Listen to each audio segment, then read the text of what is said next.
Today, we'll be talking about Deep Water, a movie that Disney and Fox rejected because it didn't fit into their family-friendly vibe. Deep Water shows us an interesting marriage between Victor and Melinda Van Allen. Vic is the kind of husband who would do anything for his wife, but Melinda is the wife who takes everything for granted. The couple has their shortcomings, but how dark can this movie get? Do open marriages always end with murder? Let's find out. You can support the channel by liking, subscribing, and activating the notifications. It's free, and it really helps us to keep growing. Now, let's dive right in.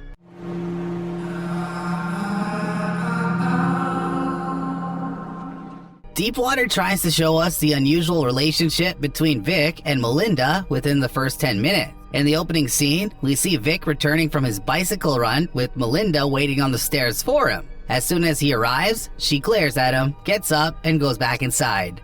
We're also immediately introduced to their daughter, Trixie. This adorable little kid and her favorite song, Old MacDonald, seems to annoy her mother to the brink. Vic, of course, is the loving father in this dynamic. Soon after, the scene cuts to Melinda getting ready for a party. She asks Vic for a suggestion about what she should wear, and Vic tells her that she looks beautiful in the black dress that she's already wearing. When Vic advises her to wear the black shoes that he got for her in New York, Melinda tells him to go get them. That tells us not only is Vic a good father, but he also puts up with everything that his wife throws at him. When the couple arrives at the party, they separate while greeting their friends. A few moments later, Vic sees Melinda outside the pool getting cozy with her friend Joel. Even though Melinda's eyes meet Vic's, she continues as if it were completely normal for her to be locking lips with a friend. Vic seemed bothered, but he didn't react at all. Even Mary, a friend of the couple's, expresses her concern that people suspect Joel and Melinda are doing more than just getting cozy. Even though Vic says it doesn't bother him, his expressions showed us otherwise. Vic and Mary were interrupted by a man who looks like the host, telling them that Melinda was drunk and standing on top of his piano, talking about making a scene. The two rush there to find Melinda completely intoxicated and attempting to play an Italian melody on the piano as she and the crowd sing along. The scene cuts to Vic getting a drink from the bartender, where Joel interrupts him to thank Vic and his wife for their hospitality. During this brief conversation, Vic gives Joel a subtle warning to stay away from Melinda. He drops a hint saying that someone named Martin McCrae started seeing a lot of his wife right before he disappeared. When Joel questions him about what he means, Vic blurts out the big revelation that he killed Martin McCrae and that Melinda doesn't know anything about it. Even though Joel says he doesn't believe Vic, he storms out of the party immediately after this conversation. Melinda notices Joel's change in behavior and asks Vic on their way back home if he said anything. Well, Vic sweetly denies the accusation, but something tells us that Melinda doesn't believe the words that leave her perfect husband's mouth. Back at home, as Vic is paying the babysitter, Melinda enters the room topless. Vic is disturbed by her inappropriate behavior, but continues to keep his emotions to himself. Even in the bedroom, when Vic and Melinda are talking about Joel being dumb, she asks him to close the door on his way out. The couple probably has more distance between them than we could have thought. The next morning, it's revealed that Vic made a computer chip that controlled war drones, making him quite a wealthy man. Is that why Melinda chose to marry him?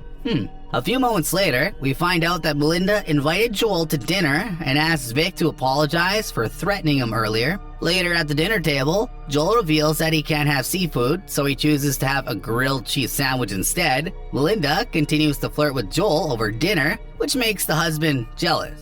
Again. After Vic puts Trixie to bed, he comes downstairs only to see Melinda dancing with Joel. Before the two could get closer, Vic makes some noise in the kitchen to get Melinda's attention. Melinda asks Vic to hand Joel another drink, but Vic can't let those two get drunk together again, can he? So he tells Joel that he murdered Martin McCrae and orders him an Uber to make him leave. When someone tells you that they're a murderer 2 times, what's the only logical thing to do? Skip town, and that's exactly what Joel did. At the next soiree, which this town seems to have many of, we meet Don. Don is a writer who's currently writing a book based on himself as he uncovers a vast conspiracy in his town. When Vic tells Don who he is, Don instantly recognizes him as the man who killed Martin McCrae. Even though all the other partygoers insist that it was just a joke, Don doesn't seem too impressed. Not only is Vic a jealous husband, but Melinda instantly turned into a jealous wife too when she saw her husband dancing with another woman. That led to a heated moment in the car on their way back home,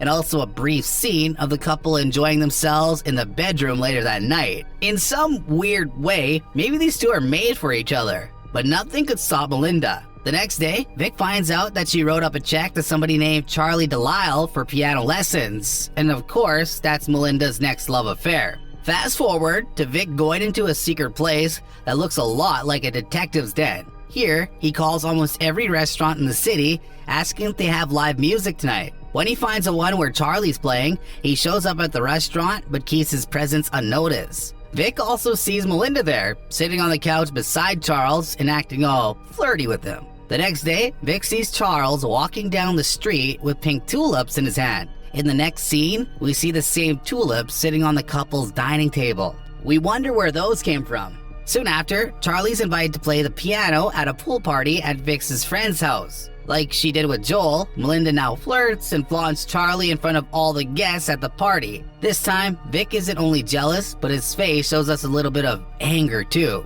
At the party, Melinda and Charlie are suddenly nowhere to be found. This drives Vic's suspicion, who goes inside the house to try and find them. Then, we see Melinda and Charlie sneakily stepping outside of a bedroom right in front of Vic, who's standing on the staircase. As all the partygoers are having fun outside the pool, it suddenly starts to rain. Everyone rushes inside, but the only two people left behind in the water were Vic and Charlie. Later, to everyone's horror, Charlie is found dead in the pool due to drowning. Is it even possible to drown in a pool? When the police arrive at the scene and question everyone, Melinda quickly accuses Vic of Charlie's murder. Remember the book writer Don? Well, he's at this party too, and now he's looking more suspicious than ever. In another scene, we see Vic riding his mountain bike while having flashbacks of some interesting moments. He imagines Melinda and Charlie going to town and even remembers the moment when he deliberately drowned Charlie in the pool. Now we understand that the conspiracy that Don's trying to uncover is none other than Vic's long list of murders. Every time his wife gets closer to another man, Don thinks that Vic murders those men in cold blood. Melinda and Don secretly pair up and hire a private investigator to follow Vic. Vic is quick to notice a strange car that has been following him everywhere he goes. As the secret investigation continues, Dawn's wife runs into Vic at Trixie's school and tells him all about her husband's doings. She mentions that Dawn keeps inviting Melinda over to talk about their crazy theories of how Vic murdered Charlie. When Vic is walking down the street later,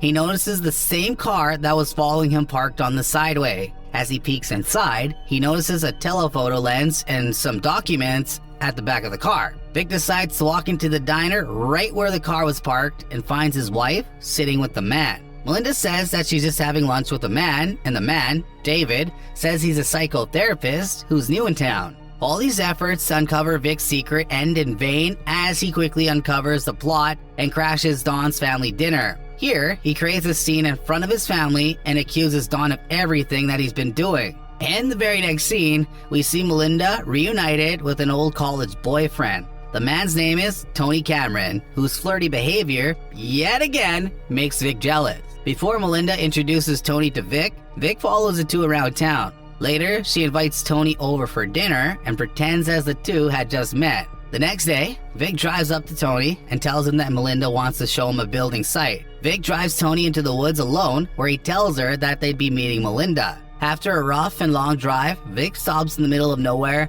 and the two get out of the car. Here, Vic hits Tony with a rock before pushing him off the rocky hill, which killed him in an instant. Then Vic uses another rock to sink the body into a creek. When Vic returns home, he asks Melinda about Tony and says he likes the guy because he's got brains. Even though it makes Melinda a little suspicious, she doesn't say anything. The next day, Vic wakes up to Melinda and Trixie prepping for a picnic at the gorge. Mind you, this is the same gorge where Vic had just murdered Tony in cold blood. Vic decides to join his wife and daughter at the picnic to spend some quality time together. After the whole movie, this picnic is where we see Vic and Melinda share a romantic moment when Vic gives her a book full of photos that he had taken of her. Unfortunately, Melinda forgot her scarf back at the creek, but Vic promised to get it back for her the next day. As promised, Vic takes his mountain bike to the same place to retrieve Melinda's scarf. As he tries to sink Tony's body further into the water, he's suddenly caught by Dawn. Dawn and Vic get into a rough chase in the mountains, which ends with Dawn accidentally driving his car off of a cliff and instantly killing him. Somehow, even the universe seems to be on Vic's side now. At the same time, back at home, Melinda finds Tony's wallet with his ID card in one of Vic's snail tanks. She instantly connects the dots and concludes that her husband has yet killed another man that she was intimate with. Here, she starts to pack her things to leave, but is interrupted by Trixie telling her that we're not going!